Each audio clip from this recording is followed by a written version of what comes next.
நெளிய நான் உன் மனதில் சென்று நொழிய நீயும் மனதில் என்னுருவம் கண்டுபிடிப்பாயா?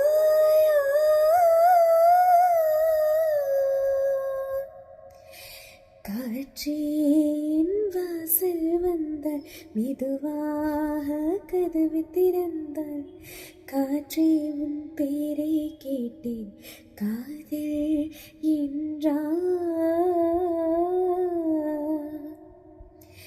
துள்ளி வரும்